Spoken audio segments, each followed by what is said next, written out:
दिल्ली में चुनाव की घोषणा तो नहीं हुई है, लेकिन वायदों और बातों की बौछार ने दिल्ली का माहौल इस ठंड में भी जबरदस्त तरीके से गर्मा दिया है साहब। दिल्ली के सभी मंदिरों के पुजारियों और गुरुद्वारा में काम करने वाले ग्रंथियों को हर महीने 18,000 रुपए आम आदमी पार्टी की सरकार देगी अगर 2025 के चुनाव में उसे एक बार फिर जीत हासिल होती है। इससे पहले 2019 के चुनाव से ठीक पहले दिल्ली के सभी मस्जिदों में जितने मौलाना हैं उन सभी को सरकार से मिलने वाली सरकारी मदद, जो कि हर महीने उस वक्त तक 10,000 रुपए थी, उसे आम आदमी पार्टी ने बढ़ाकर 18,000 रुपए कर दिया था। चुनने के बाद यानी कि 2019 के चुनाव जीतने के बाद आम आदमी पार्टी मौलानाओं को 18,000 रुपए प्रतिमाह दे भी रही थी। लेकिन यह बात कोई भी आम आदमी पार्टी का नेता आपको नहीं बताएगा कि बीते 17 महीनों से दिल्ली के मस्जिदों में काम करने वाले मौलाना अपने उस 18,000 रुपए प्रति माह का इंतजार कर रहे हैं। जी हां, 1.25 साल से भी ज्यादा से 18,000 रुपए प्रति महीना नहीं मिल रहा मौलाना को। लेकिन आम आदमी पार्टी ने इस मुद्दे पर जिस तरीके से गोची दी और चुप्पी साध ली, इसके बारे में कोई चर्चा नहीं हो रही है।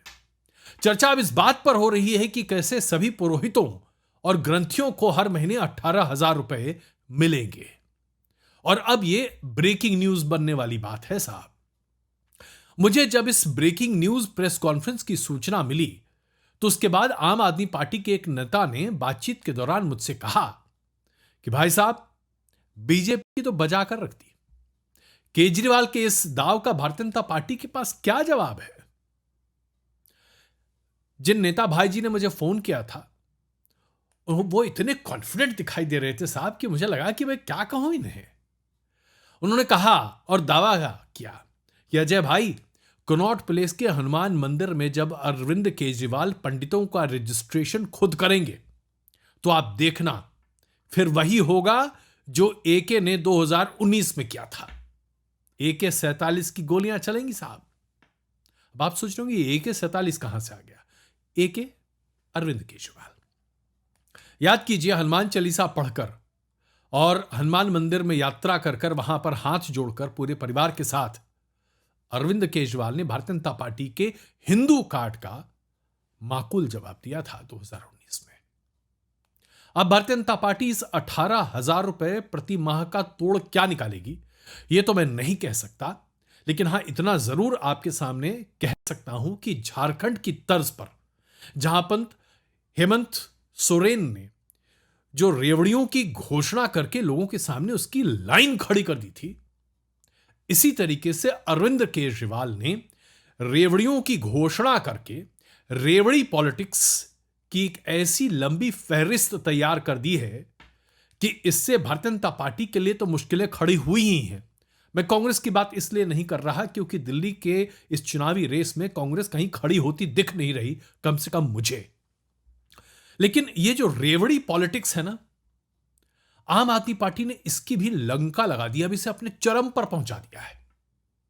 अब तो बस पार्टियों को इतना ही बचा है कि वोटर को घर पर बिठा दें, उनके मुंह में जाकर खाना ठूस दें। पानी हाथ धोने के लिए मुफ्त में दे दीजिए, नहाने के लिए मुफ्त में दे दीजिए, शौचालय के लिए मुफ्त में दे दीजिए। बिजली खूब चलाइए, एक एसी चलाइए और मस्त रहिए। एक ही एसी में पूरा परिवार सो जाए, कोई बात नहीं, बिजली का बिल सुनने भाई सपाटा।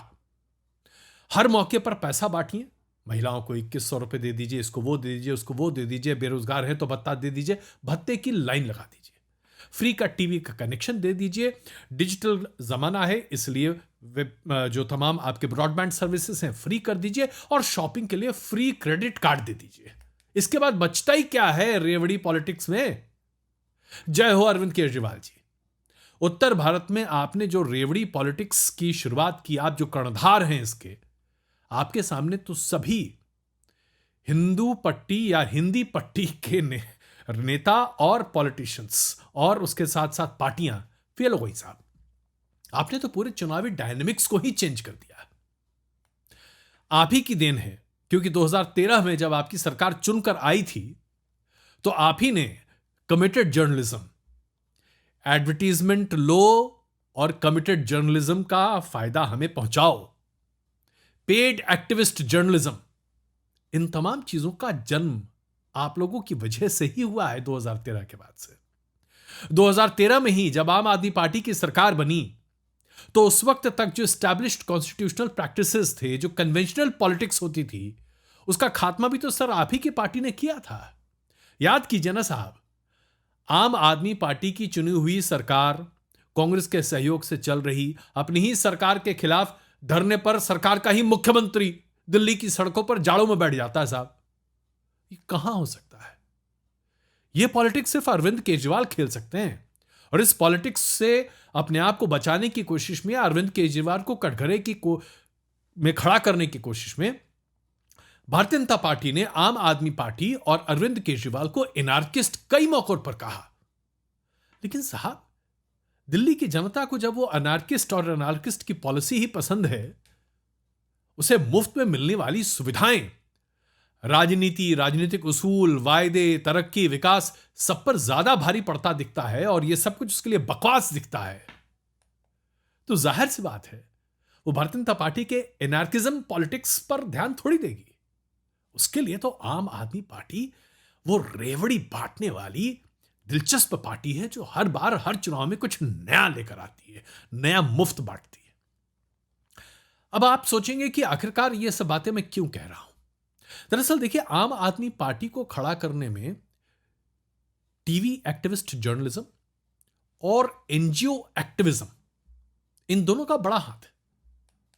आम आदमी पार्टी के दो प्रमुख नेता मनीष सिसोदिया न्यूज टेलीविजन से, दुनिया से आते हैं। अरविंद केजरीवाल सरकार में काम करते थे, इनकम टैक्स डिपार्टमेंट में, और वहां से एनजीओ चलाने लगे। यानी कि ये जोड़ी अच्छे से जानती है कि इस देश की जनता की कमजोर नब्ज क्या है। आप जब लोगों को मुफ्त देना शुरू करते हैं ना साहब, तो ये एक ऐसी अफीम है जिसको चाटने के बाद कोई आदमी इसके नशे से जागना नहीं चाहता है। तभी तो आज कांग्रेस एक खिसियानी सी बिल्ली बनी हुई है, एक कोने की राजनीति करती है। पहले आम आदमी पार्टी से गठबंधन करती है, उसके बाद फिर रोना रोती है। 2024 में इंडिया गठबंधन के तहत आम आदमी पार्टी के साथ सहयोग करती है और अब कहती है भाई जी हमसे गलती हो गई। आपके सारे तमाम नेता, रणनीतिकार क्या करते हैं भाई? ये तो नहीं कह सकता कि भांग खाते, अब अनपार्लियामेंट्री हो जाएगा। लेकिन जाहिर सी बात है कांग्रेस के पास एक वैक्यूम है पॉलिसी और थॉट को लेकर। भारतीय जनता पार्टी इस रेवड़ी पॉलिटिक्स का तोड़ नहीं निकाल पा रही। सौतन डाह जबरदस्त तरीके से दिखाई देती है। लेकिन क्या फर्क पड़ता है? आम आदमी पार्टी हर चुनाव से पहले ऐसे पासे फेंकती है कि उसका तोड़ निकालते निकालते वो चुनाव जीत जाती है। अब इसका एक एग्जाम्पल आपके सामने रखता हूं, क्योंकि ये जो बातें मैं आपसे कह रहा हूं, क्यों? देखिए, प्रधानमंत्री नरेंद्र मोदी ने केंद्र की आयुष्मान नीति घोषित की। 5 लाख रुपए तक का बीमा हर उस व्यक्ति को मिलेगा जो एक आय सीमा से कम है, जो खुद प्राइवेट इंश्योरेंस अफोर्ड नहीं कर सकता। बड़ी अच्छी घोषणा है, सोशल सिक्योरिटी मैकेनिज्म है। उसके बाद इसको बढ़ाते हुए, इसका स्कोप बढ़ाते हुए 70 साल से ज्यादा उम्र के हर व्यक्ति को सरकार की तरफ से 5 लाख रुपए का मेडिकल इंश्योरेंस फ्री। अच्छी योजना है। यह भी सोशल सिक्योरिटी के लिए है, खास करके जैसे जैसे सीनियर सिटीजन्स की तादाद बढ़ रही है। यह तो अच्छी योजना है ना। लेकिन भारतीय जनता पार्टी के इस अनाउंसमेंट से पहले 2013 के बाद से ही भाई अरविंद केजरीवाल ने तो इस नब्ज को पकड़ लिया था। मोहल्ला क्लिनिक याद है आपको? मोहल्ला क्लिनिक में फ्री ट्रीटमेंट की घोषणा आम आदमी पार्टी ने की और उसके जरिए लोगों तक पहुंचे, लोगों को फायदा हुआ, लोगों ने वाहवाही की।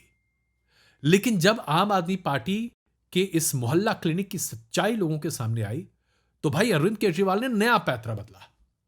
कहा कि दिल्ली सरकार के मातहत जितने अस्पताल आते हैं वहां पर दिल्ली का आधार कार्ड लेकर कोई भी व्यक्ति पहुंचे, इलाज मुफ्त होगा, और अगर सरकारी अस्पताल में इलाज नहीं हो पा रहा तो प्राइवेट अस्पताल में इलाज होगा और दिल्ली की सरकार उसका खर्च उठाएगी। लोगों ने इसका भी खूब फायदा उठाया। बिहार से आए कुछ लोगों ने भी उठाने की कोशिश की साहब। इस पर अरविंद केजरीवाल ने और घुड़की पिला दी। भले ही बिहार के मुख्यमंत्री ने दाएं बाएं किया, लेकिन उस समय इंडिया गठबंधन की बातें चल रही थी। नीतीश बाबू कुछ कर नहीं पाए। जब इस स्कीम में भी करप्शन सामने दिखने लगा और लोगों को इसका फायदा मिलता हुआ कम होता दिखाई दिया, ये लोग इसके आदी होने लगे, तो फिर पुरानी स्कीम को एक नया जामा पहनाया और यह कहा कि 60 साल से ज्यादा उम्र के लोगों को मुफ्त इलाज दिल्ली सरकार दिलाएगी अगर हम जीत कर आ जाएंगे। यानी कि ये तो पहले से घोषित स्कीम थी। भाई, आप जब मोहल्ला क्लिनिक की बात कर रहे हैं, आप जब हर आदमी को जो कि दिल्ली का आधार कार्ड वासी है उसकी मुफ्त इलाज की बात कर रहे हैं, तो पुरानी जीन्स पर पाबंद लगाने की बात है ना। लेकिन जब यह पाबंद लगा दिया गया तो देखिए लोग इसकी चर्चा कैसे करने लगे। अब यह बात कोई नहीं कहता कि दिल्ली में केंद्र सरकार की आयुष्मान योजना लागू ही नहीं है।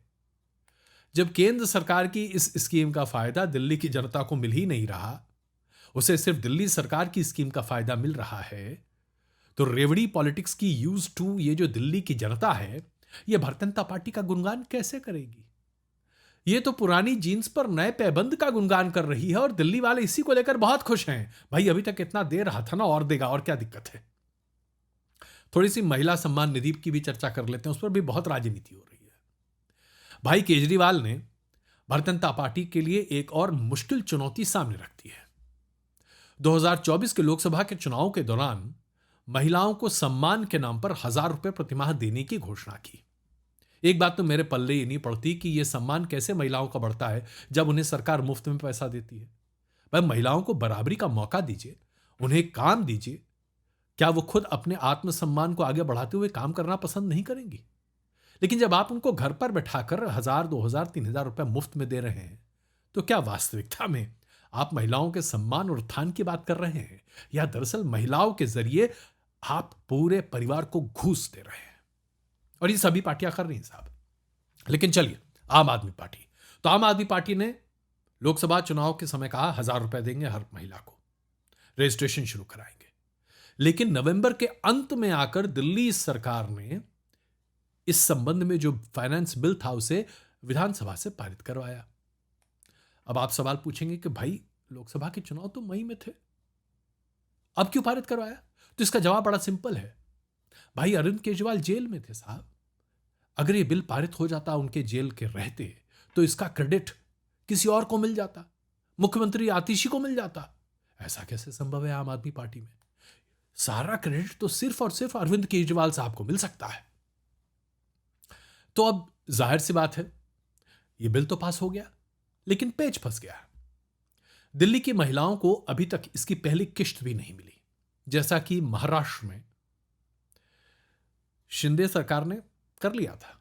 लोगों को पैसे मिल गए तो उसका फायदा बीजेपी को महाराष्ट्र में मिला, लेकिन दिल्ली में नहीं हो पाया। क्यों भाई? क्योंकि दिल्ली में एलजी जब तक विधानसभा से पारित बिल को साइन नहीं करते हैं, कोई डिपार्टमेंट कार्रवाई नहीं कर सकती। एलजी साहब ने साइन ही नहीं किया। अब इससे पहले कि भाई अरविंद केजरीवाल की नीयत और नीति पर कोई सवाल उठाता, भाई केजरीवाल ने एक नया पासा फेंक दिया। कहा कि रजिस्ट्रेशन अभी तक जो 1,000 रुपए प्रतिमाह के लिए हो रहा था, अब इसको 2,100 रुपए प्रतिमाह देंगे। यानी कि 1,000 रुपए मिलने वाले थे, अब इसको दूना से भी ज्यादा कर दिया, 2,100 मिलेंगे। ये उम्मीद बहुत बड़ी होती है साहब, खास करके रेवड़ी पाने वाले इस वर्ग के लिए। अब तो 2,100 रुपए के सपने दिखने लगे हर किसी को। सबने धनाधन रजिस्ट्रेशन करवाना शुरू कर दिया। अब रजिस्ट्रेशन जायज है नाजायज है, इसको लेकर भारतीय जनता पार्टी ने सवाल खड़े किए। डिपार्टमेंट की पॉलिटिक्स भी शुरू हो गई। 2 ब्यूरोक्रेट्स ने इसे लेकर एक आदेश पारित कर दिया कि सरकार ने ऐसी कोई नीति नहीं बनाई है, जो हो रहा है वो गैर कानूनी है।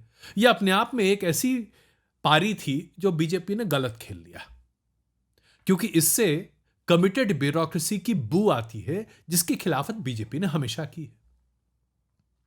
खैर, इस पूरे मामले पर एक और नई मिसाल पेश करने के लिए अरविंद केजरीवाल के मुकाबले जो उम्मीदवार खड़े होने को अपने आप में स्वघोषित करते हैं बीजेपी के, वो है परवेश वर्मा साहब। उन्होंने मोदी जी, अमित शाह, बीजेपी के एक वरिष्ठ नेताओं और खुद अपनी फोटो वाले थैले को बांटते हुए हर महिला को 1100 रुपए दिए और कहा कि ये मैं अपने एनजीओ के थ्रू दे रहा हूं, लेकिन अगर मैं चुनाव जीत जाऊंगा और अगर बीजेपी चुनाव जीत जाएगी तो 2100 रुपए हर महीना महिलाओं को मिलेगा। इस पर इंड्यूसमेंट फॉर वोट का आरोप बीजेपी पर लग सकता था, तो बीजेपी ने धीरे से परवेश वर्मा जी को बिठा दिया कि भाई साहब जरा शांत हो जाओ। कुल मिलाकर अगर आप रेवड़ियों की पूरी स्कीम देखें, सीनियर सिटीजन के लिए जो नई घोषणा हुई है, सीनियर सिटीजन को धार्मिक यात्राओं पर भेजना, मौलाना पुजारी ग्रंथी को 18,000 रुपये हर महीने देना, पैसे मिले न मिले लेकिन घोषणा, फ्री 200 यूनिट बिजली, 20,000 लीटर पानी फ्री, पूरा मेडिकल फ्री, सरकारी स्कूल में पढ़ाई फ्री, पीटीएम फ्री, सीएम उसमें शामिल होंगे, जो बस चलती है दिल्ली में, दिल्ली की बसें, उसमें महिलाओं की सभी यात्राएं फ्री और न जाने क्या क्या फ्री। इस रेवड़ी पॉलिटिक्स के दम पर आम आदमी पार्टी ने जिस तरीके से दिल्ली के पूरे परिदृश्य को धूमिल कर दिया है, एक बात तो तय है, जब तक इनके मुकाबले का या इससे बड़ा कोई ऐलान कोई और पार्टी ना कर दे और लोगों को कन्विंस ना कर दे, तब तक इस रेवड़ी पॉलिटिक्स के रेस में आम आदमी पार्टी आगे रहेगी। भाई मैं तो यही कह सकता हूं, सिर्फ जनता है जो इस रेवड़ी पॉलिटिक्स को किनारे रखकर सुबुद्धि के साथ सही नेता और पार्टी का चुनाव कर सकती है। लेकिन जब यह मुफ्तखोरों की जमात खड़ी होती है साहब, तो यहां तो मुफ्त में सुबुद्धि भी अगर आप दें किसी को तो कोई लेता नहीं है। यह दिल्ली है मेरी जान, यहां जान तो मुफ्त में ली जाती है, लेकिन मुफ्त में कोई व्यक्ति आपको कानी उंगली का नाखून भी काट कर नहीं देगा। इसलिए इस बारे में और इस राजनीति के बदलाव के बारे में जितना कहा जाए कम है।